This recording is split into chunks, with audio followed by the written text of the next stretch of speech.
Para saudara dan saudari yang Tuhan cintai, selamat pagi dan selamat bertemu lagi dalam renungan harian dari Paroki Santo Petrus dan Paulus Argapura, edisi hari Selasa tanggal 7 Juni 2022 dalam masa biasa yang ke-10.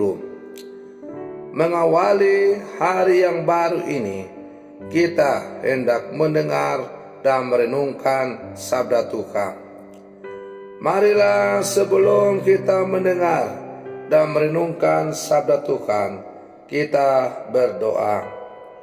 Dalam nama Bapa dan Putra dan Roh Kudus. Amin. Allah Bapa, sumber kehidupan sejati, Engkau menghendaki semua orang menerima rezeki dan dihidupi oleh sabda Yesus Sang Nabi Agung. Kami bersyukur atas semuanya itu, tetapi memohon berkenanlah Engkau menjadi pegangan andalan kami, entah hidup, entah mati. Bersabdalah ya Tuhan, kami siap untuk mendengarkan. Terpujilah Engkau Bapa, Putra dan Roh Kudus, kini dan sepanjang segala masa. Amin. Para saudara dan saudari yang Tuhan cintai, sabda Tuhan yang hendak kita dengar dan kita renungkan untuk mengawali hari yang baru ini diambil dari Injil Matius pasal 5 ayat 13 sampai 16. Tuhan bersamamu. Inilah Injil suci menurut Matius. Dalam khotbah di bukit, Yesus bersabda, "Kalian ini garam dunia. Jika garam itu menjadi tawar, dengan apakah dapat diasinkan? Tiada gunanya lagi selain dibuang dan diinjak-injak orang. Kalian ini cahaya dunia. Kota yang terletak di atas gunung tidak mungkin tersembunyi.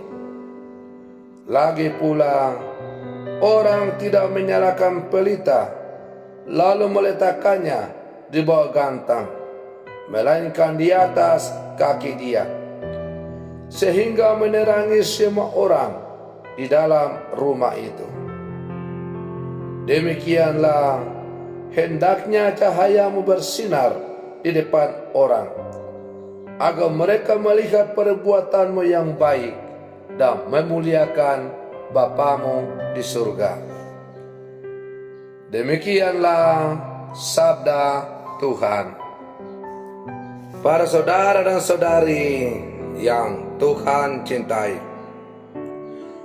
mungkin kita akan terkejut bila menyadari bahwa garam sungguh-sungguh bisa menjadi tawar. Apabila sesuatu di dunia ini bisa kehilangan sifatnya yang alami, demikian pula kehidupan iman kita bisa kehilangan pengaruhnya terhadap lingkungan sekitar. Yesus melukiskan hilangnya pengaruh kesaksian iman kita itu dengan ungkapan, garam yang menjadi tawar dan pelita yang diletakkan di bawah gantang. Kesaksian iman memang dimaksudkan untuk mempengaruhi dan membawa perubahan pada dunia, dan bukan semata-mata kesenangan pribadi demi menambah kesalehan diri sendiri. Para saudara dan saudari yang Tuhan cintai, ungkapan iman kita yang paling pertama dikenali dan dialami oleh orang lain ialah tindakan atau laku hidup kita. Maka sebagai murid-murid Yesus, hendaklah kita sungguh-sungguh memperlihatkan jati diri kita sebagai orang-orang yang sungguh percaya kepada Yesus. Para saudara dan saudari yang Tuhan cintai, pengalaman hidup bersama Allah bukan hanya pengalaman untuk diri sendiri, melainkan harus menjadi kesaksian yang berarti bagi kehidupan sesama. Yesus menegaskan pengalaman demikian dengan gambaran yang juga didapatkan dalam hidup harian. Murid-muridnya harus menjadi garam dan terang dunia. Garam bisa berperan kendati kehilangan wujudnya sendiri. Ia memberikan rasa dan mengubah kehidupan secara mendalam. Terang merupakan pengalaman yang istimewa. Betapapun kecil terang itu, namun bila berperan untuk mengusir kegelapan.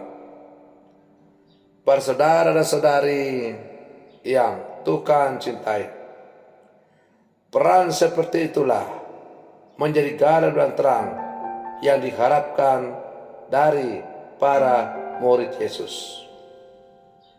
Pengalaman hidup bersama Allah dalam kasih-Nya harus berperan untuk membangun kehidupan bersama secara mendalam. Peran itu diharapkan membawa perubahan hidup.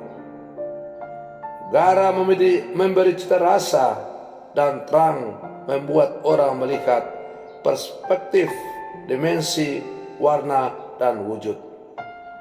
Maka demikianlah juga murid-murid Yesus diharapkan menjadi pelaku-pelaku perubahan dalam hidup ini, untuk mengarahkan orang semakin terarah kepada yang tertinggi, ialah Sang Penyelamat itu sendiri. Para saudara dan saudari yang Tuhan cintai, semoga permenungan saya untuk mengawali hari yang baru ini semakin menghantar kita untuk dimampukan menjadi garam dan terang dalam seluruh kehidupan kita. Semoga demikian. Selamat pagi. Tuhan Yesus memberkati.